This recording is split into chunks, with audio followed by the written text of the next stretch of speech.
This video is brought to you by Squarespace. From custom domains to beautiful websites using their easily customizable templates that you can have up and running in minutes, e-commerce, email and email marketing, SEO, analytics, and scheduling, Squarespace does it all and has done it for us for the last 6 years. If you are a small to mid-sized business in any industry, Squarespace is the place to go for all of your website needs. Hop over to www.squarespace.com/Hugh for a free trial. And if you like what you see and want to move forward, receive 10% off your first order by using the discount code Hugh at checkout. Thanks, Squarespace.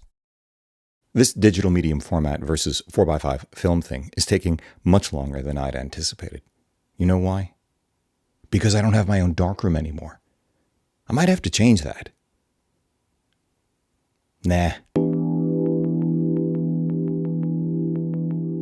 Hey everybody, I'm Hugh Brownstone for Three Blind Men and an Elephant, and today I want to give you a relatively quick update on our continuing comparison of Fujifilm's 102 megapixel digital medium format GFX 100 with Intrepid Camera's 4x5-inch sheet film view camera.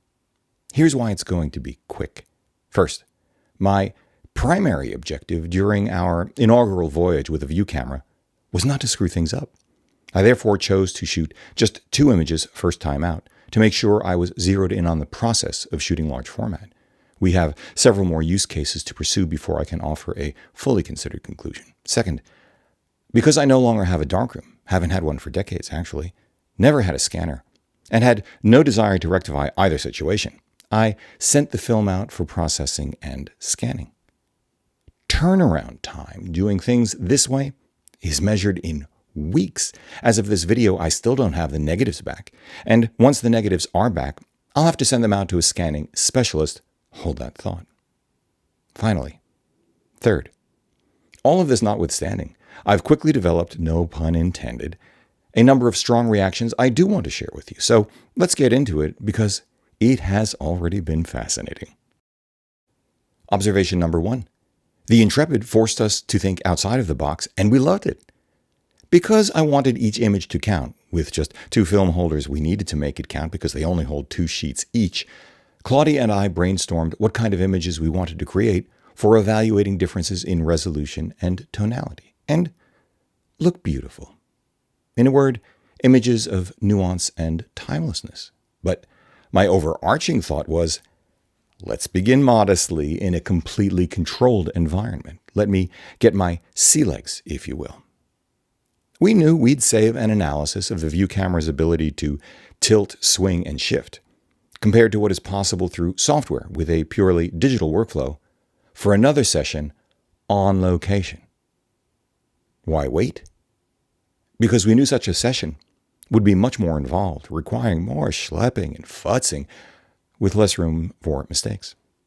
Though on the other hand, it would also be a far more complete opportunity to explore resolution, tonality, and dynamic range. For this very first test, we were actually inspired to look at Edward Weston's Pepper No. 30 and Horst P. Horst's Main Bochet corset for inspiration, without slavishly trying to recreate either. It was just exciting to think about what we were going to do, especially since it's so far afield from our usual genre as street photographers. Down to the Bat Studio we went. I framed up and focused the Intrepid first, just to see what it looked like, felt like, but then shot a number of test poses and lighting alternatives with the GFX 100 and my own Leica SL2. We reviewed the images together on their rear screens, making adjustments as we went along. Interesting. This is the first time I could really see using a tethered setup with a large monitor. As with focus, I did practice manipulating the Intrepid, repeatedly cocking and tripping the shutter, remembering to reset it and close it before inserting a film holder and removing the dark slide. I wanted to develop rudimentary muscle memory. After reviewing the digital images again a few days later, on a larger screen, we went back into the Bat Studio and then captured our first actual images on the Intrepid and mirrored them on the GFX 100. It made us hungry to do more. Observation number 2. Differences in image quality, one way or the other, are not yet clear. Of course, I didn't expect to see significant image quality differences. We're talking about just 2 poses within a single use case with relatively low contrast and low shutter speeds by design. Though it was not at all clear to me at the outset that there would be significant differences under the best of circumstances. Now, that's because while the $13,000 state-of-the-art GFX 100 with 32 to 64 f4 kit is the highest resolution digital capture I've ever shot, with color and tonality second to none, though identical to the GFX 100S with which I've also shot, and is literally 10 times the $1,300 for the Intrepid 4x5 Mark IV with the Schneider Kreuznach Apo Simar 150 5.6 I picked up on eBay, and includes a few $100s worth of accoutrement like film holders, dark cloth, changing bag, magnifying loupe, and the film itself. The Intrepid boasts a capture area almost 9 times the size of the GX100's 44 by 33 millimeter sensor. Call it a contest between digital technology and analog brute force, electrons versus silver halide. But as I said, these first 2 shots weren't about pixel peeping, but instead just getting used to the process of shooting with a large format film camera. Though, when I did pixel peep, I couldn't attribute the small differences I did see to format. I'm reserving judgment for now and asking you instead to wait until we have more images from additional use cases before going down the pixel peeping rabbit hole. Especially since I think the only valid way to assess large format film cameras against digital any kind of camera is to look at prints. But it's not just the single use case or my preference for looking at prints. I was disappointed by the large format scans from the darkroom, my go-to for 35mm film developing and scanning, and will have to find a specialist vendor for higher resolution scans once I get the negatives back. Not only were the scanned files smaller at 18 megabytes than what the darkroom quotes for 35mm film, but they were dramatically smaller than the raw files from the GFX 100 and SL2 at about 290 megabytes each, respectively. Like I said, hold that thought for our next video. Observation number 3. The advantages of digital workflow, however, were immediate and dramatic. I say this as someone who shot film for decades, built my own darkroom at the age of 12, worked in a camera store beginning 2 years later, and ran the photography department of a summer camp just 2 years after that. I grew up with film, and I loved it. But from that vantage point, digital is revelatory. And having shot digital almost exclusively since 2001, taken advantage of its evolution ever since, and grown accustomed to what it can do for me, digital is also compelling. Which might be 180 degrees away from your own feelings, especially if you've grown up with digital, which is fine. But for me, it's not just that being in the zone or a state of flow during a shoot is rudely interrupted by the realities of being unable to make real-time, on-the-spot adjustments in response to actually seeing the image. Don't bother talking to me about Polaroids. Not that it's practically torture now to have to wait, in our case, weeks to get the negatives back with more time tacked on afterward to get prints, which, as I've already said, I think is the only way to fly when one wants to see the true nature of large format. Not even that it's much easier on your eyes and body to shoot through an electronic viewfinder or tethered to a nice big screen instead of futzing with a dark cloth and trying to press the magnifying loupe to a very dim ground glass while squatting at precisely the right height to have your face perfectly parallel to that ground glass. It's that even if you insist upon shooting large format film, a mirrorless camera companion to it makes everything so much easier. It is a far superior method for pre-visualizing and establishing the exposure for the final image than relying on gray cards, spot meter readings, the zone system, that Polaroid back, or chimping with a DSLR. You end up framing the shot on the mirrorless camera, handheld, unencumbered by a tripod, and only then move the view camera into position for final tweaking. At least that's how I came to enjoy it. Not only is it easier and faster, but the concomitant of these things is far greater productivity. One can simply accomplish much more in a given time frame, and this in turn means one can learn much more too. Which is not to say there cannot be joy in what is essentially the photographic equivalent of the slow food movement. In fact, observation number 4, the magic of large format workflow was also immediate and subtle. This did surprise me a little bit. Seeing a dim image upside down and reversed on the ground glass, and immediately noticing the utter absence of clipped highlights or crushed shadows were also revelatory. Then there was the zen of setting the lens at maximum aperture for focusing, setting the aperture to something else for depth of field after focusing, resetting the shutter, which also happens to be on the lens, tripping the shutter with the cable release, remembering to reinsert the dark slide reversed so that I'd know that sheet had been exposed, and finally reversing the film holder and starting all over again. These movements brought me back to an earlier time, earlier than my own formative years when I first learned photography, and with that fact, intimations of, or at least opportunities to find, perspective. Maybe even wisdom. Observation number 5, and this is quite tentative. Given my background, I think the best way to experience film photography is to go all the way. Develop the film, print and develop contact sheets yourself. Print test images of the ones worthy of attention yourself, then print the keepers and hang them. This doesn't mean you need to build a darkroom, though it does mean at least renting one. With this said, if I were serious about film today, large format or medium format or 35mm, I would build one. Again.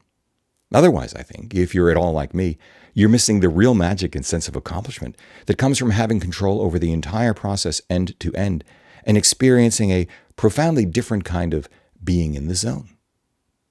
Okay, you'd miss the smell of chemicals too, which are not awesome. And one does need to dispose of the chemicals properly, but try it. You just might fall in love. Observation number 6. I guess I shouldn't have been surprised, and it was not the purpose of this project, but surprised I was to learn how much I preferred using my SL2 to either the GFX 100 or the Intrepid. I shot both digital cameras at ISO 400 to match the Ilford HV5 I chose for the Intrepid, and shot both of them handheld. After all, IBIS is a unique selling point of the GFX 100 series. No other medium format camera has it, and IBIS is a value proposition for both cameras compared, again, to the Intrepid. I shot the Intrepid on a tripod because it's not designed to be handheld, and what's IBIS when you're talking view cameras anyway? Which I didn't mind at all, as I knew this was how I would shoot the Intrepid going into the project. But as I mentioned earlier, what I didn't anticipate was quite how much futzing the large format camera would require, specifically during framing and focusing. Now, as for the GFX 100 versus the SL2, well, my SL2 is smaller, lighter, faster and surer than the GFX 100, and it worked better too, more reliably. First, I don't know if it was the result of difference in lens performance, the 32 to 64 f4 zoom versus my little yet quite lovely Sigma 45 2.8 prime. IBIS performance, the SL2 simply has less mass to manage and quite likely more space in which to do it, or a combination of both, but the SL2 simply encouraged me to shoot more and delivered superior image quality at any kind of rational image size and viewing distance given what I was shooting, with zero fuss or muss compared to the GFX 100. I am willing to make that comparison right now for this use case. Although, given a different image taken for a different use case, like this one, shot on the GFX 100 and printed the size of a wall, with the invitation to look at every nook and cranny up close, I would be equally willing to assert that the GFX 100 with that lens will indeed out-resolve the best that Leica can do full frame. But what was surprising, stunning actually, is that the GFX 100 bricked up, requiring me to restart the camera each time. I've never had this problem before, and I still don't know exactly why I had it this time around. I got in touch with my buds over at Fujifilm, but they were flummoxed too. The only thing they could tell me is that the message indicated this was a lens issue. Could simply be an abused loaner pool kind of thing, but I wonder if it had something to do with the low light, low contrast, low shutter speed setup I chose to use. I'll keep you posted. Anyway, that's it for now. Essentially a very slow start, but as I said earlier, already fascinating. Unable to comment on differences in image quality yet. Absolutely able to comment on workflow. Simultaneously inspired and exasperated by the demands of a 4x5 film camera placed upon me to slow down and marshal scarce resources. And yet, as it turns out, utterly delighted with what I already have, though with all of this said, what I already have costs tens of thousands of dollars. The GFX 100 with just one lens costs $13,000, and the Intrepid 4x5 Mark IV 4x5 with lens along with all of the accoutrement add up to almost exactly 1/10 the price of the GX100 kit, the same price as something like an X100V from Fujifilm. Hold that thought too. This episode was brought to you by Squarespace. For all of your website needs, Squarespace is the place to go. Hop over to www.squarespace.com/Hugh for a free trial. And if you like what you see and want to move forward, receive 10% off your first order by using the discount code Hugh at checkout. Thanks, Squarespace.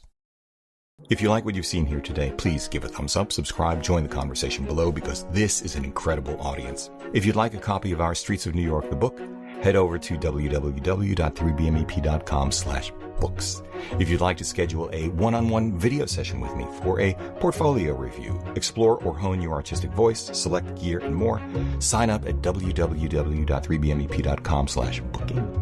Finally, consider supporting our work by using our no-cost-to-you affiliate links down below, picking up some official Three Blind Men and an Elephant swag at 3bmep.threadless.com, sending coffee money via PayPal, or best of all, join us as a patron over at Patreon.